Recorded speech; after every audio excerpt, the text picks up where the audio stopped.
हाँ जी, शुरू करें।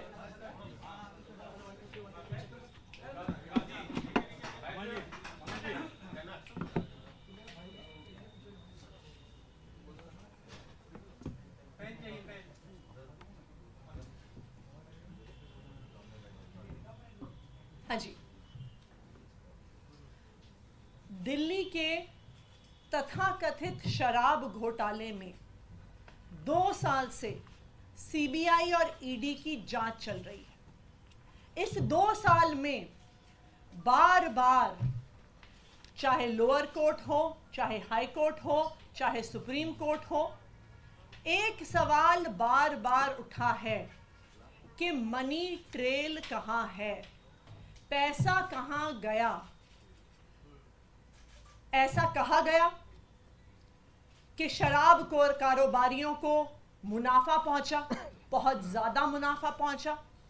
लेकिन अगर उन्हें मुनाफा पहुंचा तो उन्होंने किसको रिश्वत दी, उन्होंने किसको पैसे दिए? क्योंकि 2 साल की जांच के बाद, सैकड़ों रेड के बाद, हजारों लोगों को क्वेश्चन करने के बाद आम आदमी पार्टी के किसी भी नेता, किसी भी मंत्री, किसी भी कार्यकर्ता के पास से 1 रुपए की भी प्रोसीड्स ऑफ क्राइम की रिकवरी नहीं हुई। आज तक आम आदमी पार्टी के किसी भी नेता के पास प्रोसीड्स ऑफ क्राइम का, इस मनी ट्रेल का 1 रुपया भी नहीं मिला। और ये सवाल बार बार सुप्रीम कोर्ट ने भी कोर्ट में पूछा और अपने आदेश में भी लिखा कि मनी ट्रेल कहां है। अरविंद केजरीवाल जी को 2 दिन पहले इसी तथाकथित शराब घोटाले के तहत गिरफ्तार किया गया। अरविंद केजरीवाल जी की गिरफ्तारी सिर्फ एक व्यक्ति के बयान के आधार पर है। यह व्यक्ति कौन है? इस व्यक्ति का नाम है शरत चंद्र रेड्डी। शरत चंद्र रेड्डी औरोबिंदो फार्मा करके एक बहुत बड़ी दवाइयां बनाने की कंपनियों के मालिक हैं। इनके पास कई और कंपनियां भी हैं, जिसमें से 2 प्रमुख कंपनियां हैं, एपीएल हेल्थ केयर और यूजिया फार्मा। शरत चंद्र रेड्डी जी को भी दिल्ली की एक्साइज पॉलिसी में शराब के कुछ दुकानें मिली, उनको कुछ जोन मिले। शरत चंद्र रेड्डी को 9 नवंबर 2022 को क्वेश्चनिंग के लिए बुलाया गया और शरत चंद्र रेड्डी ने साफ साफ कह दिया कि मैं कभी अरविंद केजरीवाल से मिला नहीं, मेरी उनसे कोई बात नहीं हुई, मेरा आम आदमी पार्टी से कोई लेन देन नहीं है। जैसे ही उन्होंने कहा कि मैं अरविंद केजरीवाल से मिला नहीं, उनको तुरंत अगले दिन ईडी द्वारा गिरफ्तार कर लिया गया। कई महीने जेल में रहने के बाद एक दिन शरद रेड्डी जी ने अपना बयान बदल लिया। शरद रेड्डी जी कहते हैं कि मैं अरविंद केजरीवाल जी से मिला भी। शरद रेड्डी जी कहते हैं कि मेरी उनसे शराब घोटाले पे बात भी हुई। और जैसे ही शरद रेड्डी ये कहते हैं, उनको जमानत भी मिल जाती है ईडी के द्वारा। लेकिन ये तो सिर्फ बयान है। पैसा कहां है? मनी ट्रेल कहां है? क्योंकि बीजेपी और उनका राइट हैंड इन्फोर्समेंट डायरेक्टरेट तो बार बार कह रहे हैं कि शराब घोटाले में पैसा बना और शराब के दुकानदारों ने इस पैसे को भ्रष्टाचार में, इस पैसे को रिश्वत के तौर पे दिया। लेकिन ये तो शरत चंद्र रेड्डी का सिर्फ बयान है, जिसके आधार पर अरविंद केजरीवाल को गिरफ्तार किया गया है। मनी ट्रेल कहां है? मैं बताती हूं आपको कि मनी ट्रेल कहां है। ये है मनी ट्रेल शरत चंद्र रेड्डी की कंपनियों द्वारा दिया गया इलेक्टोरल बॉन्ड्स में भारतीय जनता पार्टी के बैंक अकाउंट में पैसा। आज ये मनी ट्रेल पूरे देश के सामने आ गई है कि शरद चंद्र रेड्डी, औरोबिंदो फार्मा का मालिक, एपीएल हेल्थकेयर का मालिक, यूजिया फार्मा का मालिक, शराब का कारोबारी, उसने 4.5 करोड़ रुपए के इलेक्टोरल बॉन्ड्स दिए एक्साइज पॉलिसी के बनने के दौरान भारतीय जनता पार्टी को। उसके बाद गिरफ्तार होने के बाद 55 करोड़ रुपए के इलेक्टोरल बॉन्ड्स दिए भारतीय जनता पार्टी को। तो जिस मनी ट्रेल की पिछले 2 साल से तलाश हो रही थी, आज वो मनी ट्रेल सामने आ गई है कि आखिरकार शराब के कारोबारियों ने पैसा किसको दिया, पैसा कहां गया और पैसा कब गया। तो अब मैं प्रधानमंत्री नरेंद्र मोदी जी को चैलेंज कर रही हूं, मैं उनके राइट हैंड इन्फोर्समेंट डायरेक्टरेट को चैलेंज कर रही हूं कि आज शराब घोटाले की मनी ट्रेल मिल गई है। सारा पैसा भारतीय जनता पार्टी के बैंक अकाउंट में गया है। तो enforcement directorate Bharatiya Janata party को आरोपी बनाए और enforcement directorate Bharatiya Janata party के राष्ट्रीय अध्यक्ष जेपी नड्डा को गिरफ्तार करे, क्योंकि अब पहली बार एक्साइज पॉलिसी के मामले में आधिकारिक मनी ट्रेल सामने आ गया है और ये मनी ट्रेल सीधा शराब के कारोबारियों से भारतीय जनता पार्टी के बैंक अकाउंट में गया है। अब मैं चाहूंगी कि सौरभ भारद्वाज जी और डिटेल में इस बात को रखें। नमस्कार साथियों, जब से इलेक्टोरल बॉन्ड के बारे में सुप्रीम कोर्ट में चर्चा हुई, सब लोगों के सामने है कि भारतीय जनता पार्टी, केंद्र सरकार, एसबीआई, इलेक्शन कमीशन सब कोशिश कर रहे थे इलेक्टोरल बॉन्ड किस कंपनी ने किस पार्टी को दिया, ये जांच जो है ये सुप्रीम कोर्ट ना करे और ये डिटेल्स बाहर ना आए। मगर जब से ये डिटेल्स बाहर आई हैं, बहुत serious questions Bharatiya Janata party से उठते हैं और मैं आपको डेट वाइज बताऊंगा ताकि हर एक साधारण आदमी को समझ में आ जाए कब कहा गया कि औरोबिंदो फार्मेसी और उसके डायरेक्टर मनी लॉन्ड्रिंग कर रहे हैं। मनी लॉन्ड्रिंग कर रहे हैं का मतलब तो भ्रष्टाचार कर रहे हैं। ईडी कह रही है कि वो भ्रष्टाचार कर रहे हैं। जो कंपनी मनी लॉन्ड्रिंग कर रही है या जो आदमी मनी लॉन्ड्रिंग कर रहा है, आपकी ईडी उसको छापा मार रही है, आपकी ईडी उसको गिरफ्तार कर रही है, वो कंपनी आपको चंदा दे रही है।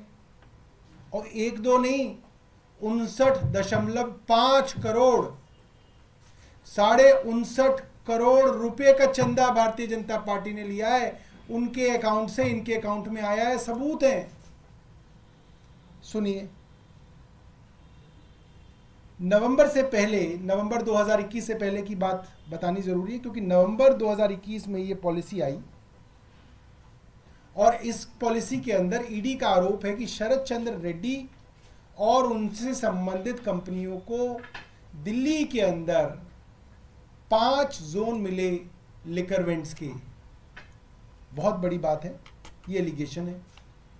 ये पॉलिसी नवंबर 2021 में आई, तो जब ये पॉलिसी चल रही थी उस दौरान, यानी कि 5 जनवरी 2022 को ये पॉलिसी उस वक्त रन कर रही थी।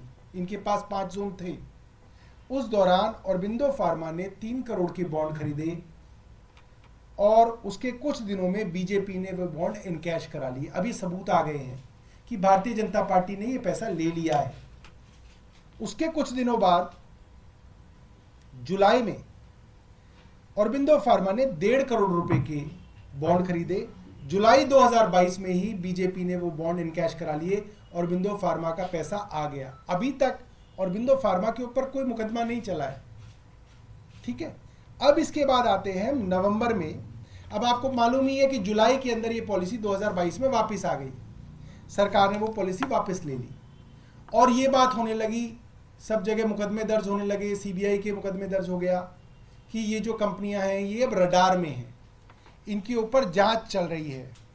अब आप सुनिए कि 9 नवंबर को 2022 ईडी शरद चंद्र रेड्डी को बुलाती है। शरद चंद्र रेड्डी कहते हैं कि मैं अरविंद केजरीवाल से कभी नहीं मिला, कोई पैसे का कोई लेन देन नहीं है, कोई सवाल ही नहीं उठता। अगले दिन 10 नवंबर 2022 को शरद चंद्र रेड्डी को ईडी गिरफ्तार कर लेती है। अब सुनिए, ईडी की गिरफ्त में है शरद चंद्र रेड्डी,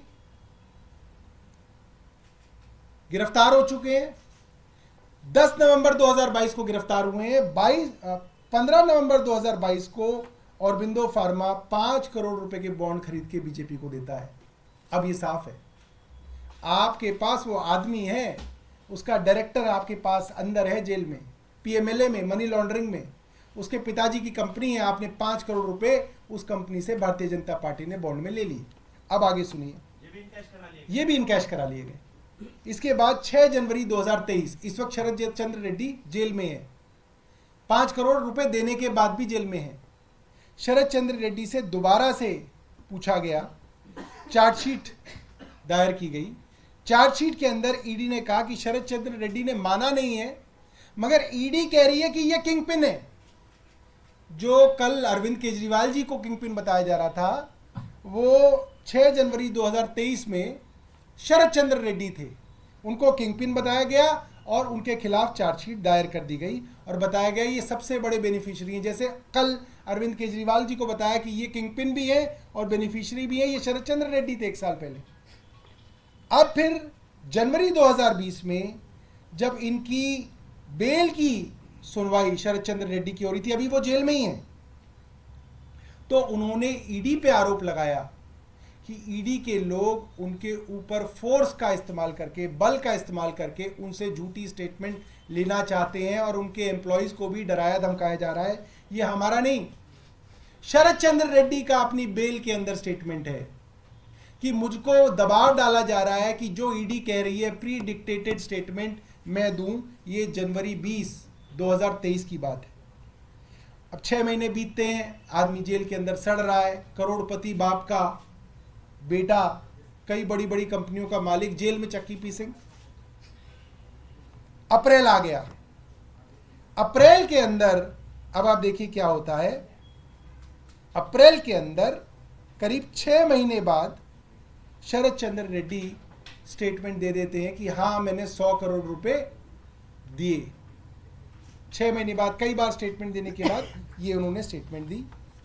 उसके बाद मई में ये मामला हाई कोर्ट जाता है। अब उन्होंने जो ईडी उनके ऊपर दबाव डाल रही थी कहने के लिए, जो कि उन्होंने ही बताया, वो उन्होंने आखिरकार कह दिया। उन्होंने ये बात आखिरकार कह दी अप्रैल 2023 में।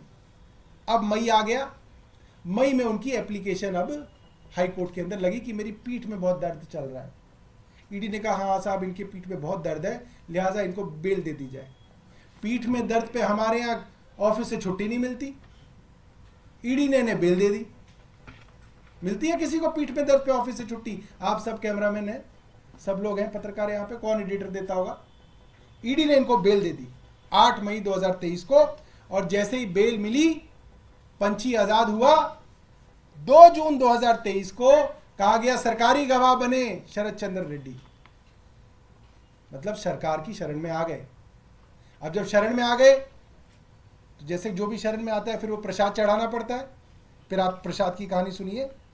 जून 2023 में शरद चंद्र रेड्डी अप्रूवर बन जाते हैं और नवंबर 2023 में जब सरकार को पता है कि ये मनी लॉन्ड्रिंग का आरोपी है, इसने तथाकथित तौर पे 100 करोड़ रुपए की रिश्वत दी, ये जेल में था, उस आदमी से उसकी कंपनियों के थ्रू 3 कंपनी जिनके नाम आतिशी ने बताए, पहली कंपनी औरबिंदो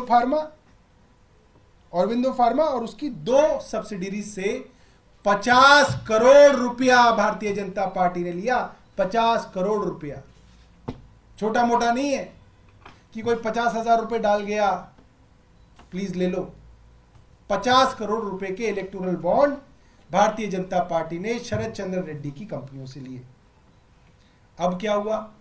ये तो क्योंकि छुपा हुआ था, किसी को पता ही नहीं चलना था किससे कौन क्या ले रहा है, किसी को बताना नहीं था। कानून बना दिया था देश में कि कौन सी कंपनी किससे पैसा ले रही है, कौन सी कंपनी किस पार्टी को पैसा दे रही है। ये कानून है देश का कि किसी को नहीं बताया जाएगा। सुप्रीम कोर्ट ने एक पिटीशन को डिसाइड किया और आर्म ट्विस्ट करके, हाथ मरोड़ के केंद्र सरकार की ये लिस्ट जो है डलवाई। ये लिस्ट डलती है 21 मार्च 2024 परसों शाम को 6:30 बजे, 7 बजे ईडी अरविंद केजरीवाल जी के घर में, 9 बजे अरविंद केजरीवाल जी गिरफ्तार। ये चल रहा है आज इस देश के अंदर। क्यों चल रहा है ये सब समझते हैं, क्योंकि कल 21 तारीख को भारतीय जनता पार्टी की पोल खुल गई। अब ये तो भारतीय जनता पार्टी वाले ही ये पाठ हमें इतने दिनों से पढ़ा रहे हैं मीडिया वालों को कि अगर पैसा पॉलिटिकल पार्टी के पास आ जाए तो वो भी आरोपी बनती है। ये तो भारतीय जनता पार्टी के ही सारे के सारे जो है प्रवक्ता हमें 1 साल से समझा रहे हैं। संबित पात्रा जी, वो जो है भाटिया जी, एडवोकेट साहब, स्मृति ईरानी जी, तो अब आतिशी जी ने बता दिया। 59.5 करोड़ रुपया इन कंपनियों से भारतीय जनता पार्टी को मिला है। स्टेट बैंक ऑफ इंडिया ने बताया है, इलेक्शन कमीशन की वेबसाइट पे पड़ा है, कोई सबूत की जरूरत नहीं है। जिसमें 55 करोड़ रुपया वो है जब वो आरोपी बन गया था, जब भारतीय जनता पार्टी की केंद्र सरकार को पता चल गया था और पूरी दुनिया को पता चल गया था कि वो मनी लॉन्ड्रिंग का आरोपी है। उसके बाद भी इन्होंने उससे 55 करोड़ रुपए ले लिया। तो जैसा कि आतिशी जी ने कहा, इस मामले में क्योंकि मनी ट्रेल सीधे तौर पे भारतीय जनता पार्टी में जा रही है, प्रोसीड्स ऑफ क्राइम सीधा सीधा भारतीय जनता पार्टी तक पहुंच रहा है, लिहाजा भारतीय जनता पार्टी को इसी केस में आरोपी बनाना चाहिए। और जिस तरह से अरविंद केजरीवाल जी को गिरफ्तार किया गया, क्या कहा है कि भाई जिस पार्टी को फायदा मिला उसके कन्वीनर है। तो अब भारतीय जनता पार्टी को फायदा मिला, उसके कन्वीनर कौन है आप जानते हैं। उनको भी भाई ईडी जो है उनकी भी सेवा करे, सिर्फ अरविंद केजरीवाल जी की नहीं। तो ईडी से ये है कि ईडी जाए और भारतीय जनता पार्टी के जो प्रेसिडेंट हैं जेपी नड्डा जी, उनसे पूछताछ करे, और अगर पूछताछ में वो सहयोग नहीं करते तो उनको भी गिरफ्तार किया जाए और भारतीय जनता पार्टी को आरोपी बनाया जाए।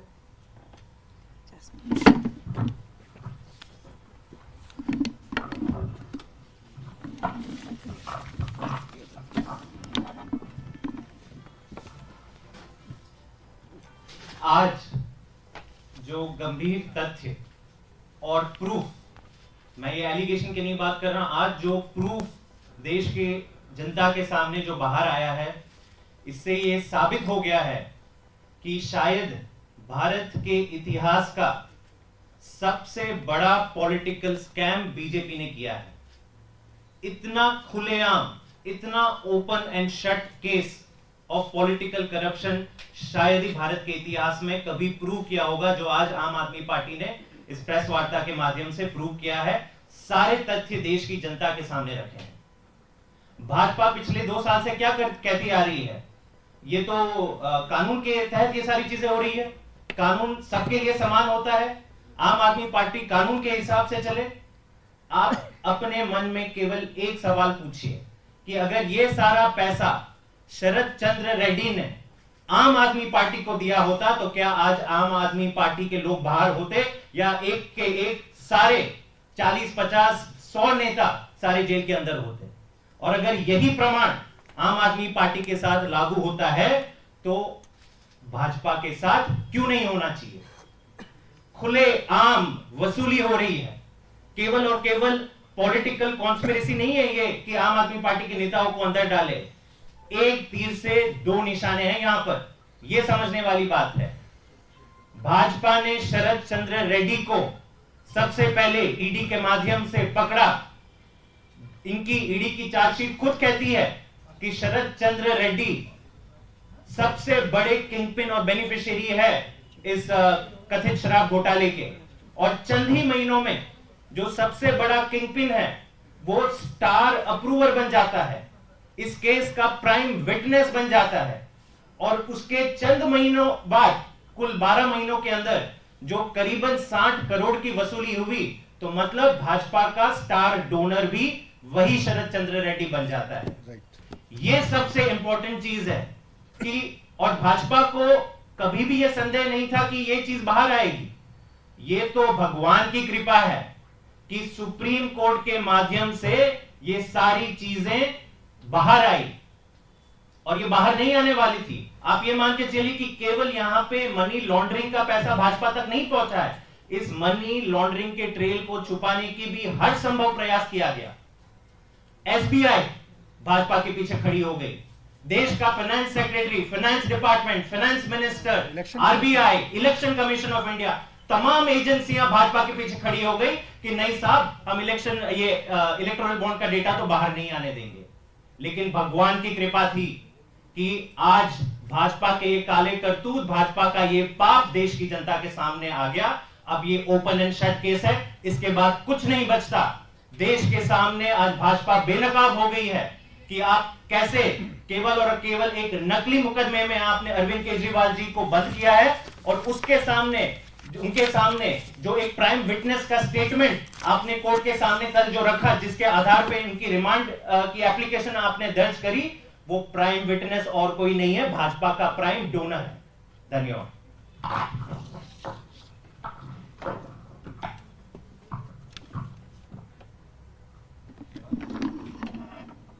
सभी पत्रकार साथियों को नमस्कार। Almost everything has been said before me by our Minister Atishi ji, Saurabh ji and Jasmine Shah ji. तो जो हमारे केस में कहीं भी नहीं था, फिर भी भाजपा के प्रवक्ता लगातार आकर बार बार बोल रहे थे कि प्रथम दृष्टिया हमारे खिलाफ सबूत है। बार बार आकर बोल रहे थे कि एक साउथ लॉबी है जिसको पैसा दिया गया। अब जैसा सौरभ भाई ने और आतिशी जी ने और जैस्मिन शाह जी ने मुझसे पहले बताया, पूरी डेट्स के साथ बताया कि कैसे भाजपा ने लगातार चंदा लिया ये शरद चंद्र रेड्डी से, जो साउथ लॉबी माना जाता था, जिसके जो अप्रूवर बन गए केस में, जिसकी गवाही पर अरविंद केजरीवाल जी को 6 दिन की रिमांड पर भेजा गया। उस अप्रूवर ने लगातार भाजपा को चंदा दिया इलेक्टोरल बॉन्ड से, और इस इंफॉर्मेशन को बाहर आने के लिए पुरजोर ताकत लगा दी हमारी सारी इंस्टीट्यूशंस ने, हमारी सारी भाजपा ने, और बहुत ज्यादा कड़ा परिश्रम लगा, बहुत सख्ती का रुख अपनाया सुप्रीम कोर्ट ने, बहुत दूरदर्शिता दिखाई कि कहा कि इन सारे इलेक्टोरल बॉन्ड्स की इंफॉर्मेशन को सार्वजनिक करना होगा, जो रिसेंटली हुआ, जो अभी भी पूरी तरह से नहीं आया। 2019 के पहले वाला डाटा आज तक मिसिंग है। प्रथम दृष्टिया जो भाजपा को हमारे केस में दिख रहा था, वो फाइनल दृष्टिया अब आपको दिख जाएगा शरद चंद्र रेड्डी के केस में, जिन्होंने मोटे चंदे देकर भाजपा को बेल भी प्रोक्योर की, अप्रूवर भी बने। ईडी ने भी हाई कोर्ट में उनकी बेल पर कोई आपत्ति नहीं जताई, और ये बहुत बड़ी बात है। आपने देखा होगा ईडी कैसे बड़े बड़े मामलों में आप बार बार अपोज करती है बिल को, और उनकी ऑपोजिशन की वजह से बेल नहीं ग्रांट हो सकती क्योंकि पीएमएलए की प्रोविजंस इतनी स्ट्रिंजेंट है। बट ईडी ने इस केस में बैक पेन पर ही, लोअर बैक पेन पर ही रेगुलर बेल दे दी। ये हमने लगातार देखा कि ईडी ने 2 साल तक जो भूमिका बनाई, उसमें आज तक भी चवन्नी की रिकवरी नहीं हो पाई है, और अब इतना डाटा सार्वजनिक होने के बाद ये जरूरी हो जाता है, सिर्फ एक व्यक्ति के लिए नहीं, सिर्फ एक पॉलिटिकल पार्टी के लिए नहीं, देश के लोकतंत्र को बचाने के लिए, देश के संविधान को बचाने के लिए, और भाजपा को अकाउंटेबल करने के लिए कि आप सबकी भूमिका की भी बहुत अहम आवश्यकता है। इस टाइम पर बहुत जरूरी है कि मीडिया भी आसानी से जाने ना दे भाजपा को, और उनसे अकाउंटेबिलिटी मांगे कि कैसे ये साउथ लॉबी लगातार भाजपा को चंदा देती रही और कैसे साउथ लॉबी की किंग पिन को, जिनको उन्होंने किंग पिन बुलाया, उनको रेगुलर बेल मिल गई एक ऐसे मामले में जहां पर साफ तौर पे पुख्ता सबूत है कि चंदा भाजपा को दिया गया, और कैसे हमारे नेता आज तक जेल के अंदर है जबकि एक चवन्नी की रिकवरी भी नहीं हुई। तो मेरी मीडिया फ्रेंड से गुजारिश है, प्लीज इसको बहुत अग्रेसिवली परसू कीजिए, इंश्योर कीजिए कि सारी इंफॉर्मेशन बाहर निकले, इंश्योर कीजिए कि भाजपा आरोपी बने इस एक्साइज पॉलिसी स्कैम में, क्योंकि सारा चंदा भाजपा को ही गया। इंश्योर कीजिए कि हमारी डेमोक्रेसी, हमारा लोकतंत्र, हमारे इंस्टीट्यूशंस प्रोटेक्टेड रहे और अकाउंटेबल रहे। Thank you. जिन 59 करोड़ रुपए की आपको बात शरद दी गई, उसमें से 5 करोड़ रुपए गिरफ्तारी के महज 5 दिन बाद दी गई। उसके बाद वो अप्रूवर बनते हैं, अप्रूवर बनने के बाद एक मोटी रकम भाजपा देते हैं। क्या यह माना जा राहत या जमानत पाने की रिश्वत दी गई थी? देखिए, हम तो इन्वेस्टिगेटिंग एजेंसी नहीं है, लेकिन जो प्रूफ सामने आया है ये साफ दिखा देता है कि मनी ट्रेल कहाँ जा रही है। अभी तक पूरे एक्साइज पॉलिसी के इन्वेस्टिगेशन में बयान ही बयान थे, बयान ही बयान थे कि किसी ने एक बयान दिया, किसी ने दूसरा बयान दिया, किसी की कनपट्टी पे थप्पड़ मार दिया, उसने एक बयान दे दिया। लेकिन आज पहली बार मनी ट्रेल का प्रमाण सामने आ गया है और साउथ लॉबी की शराब कारोबारियों का पैसा भारतीय जनता पार्टी के बैंक अकाउंट में गया है। ये बयान नहीं है, ये प्रमाण है, ये मनी ट्रेल है, ये प्रोसीड्स ऑफ क्राइम है जो भारतीय जनता पार्टी के बैंक अकाउंट में गया है। ये ओपन एंड शट केस है और अब भारतीय जनता पार्टी को एक्साइज पॉलिसी इन्वेस्टिगेशन में आरोपी बनाना चाहिए ईडी को, और उनके राष्ट्रीय अध्यक्ष जेपी नड्डा जी को तुरंत गिरफ्तार करना चाहिए।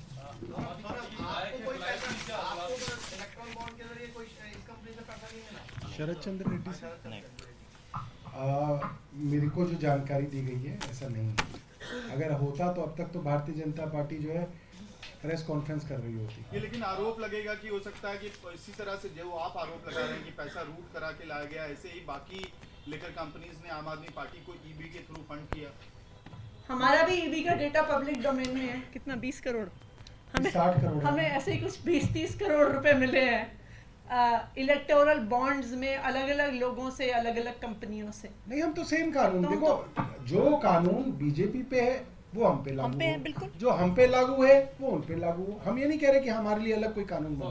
सौरभ जी, अभी कुछ रेट की खबर आ रही है जिसमें आपके बताया कि पटियाला से उनके यहाँ पर रेट चल रही है, के कविता की करीबी है, उनके भाई की पत्नी, उनके यहाँ रेट चल रही है, सीबीआई दूसरे मामले में महोमत यहाँ पर रेट कर रही है। इस पर आप क्या कहेंगे, क्योंकि रेट की संख्या बढ़ती जा रही है? देखिए, आज सिर्फ भारत नहीं, पूरे विश्व के लोग इस बात के लिए चिंतित हैं, विश्व के अलग अलग सरकारें इस बात के लिए चिंतित हैं कि दुनिया की सबसे बड़ी डेमोक्रेसी खत्म होने को है।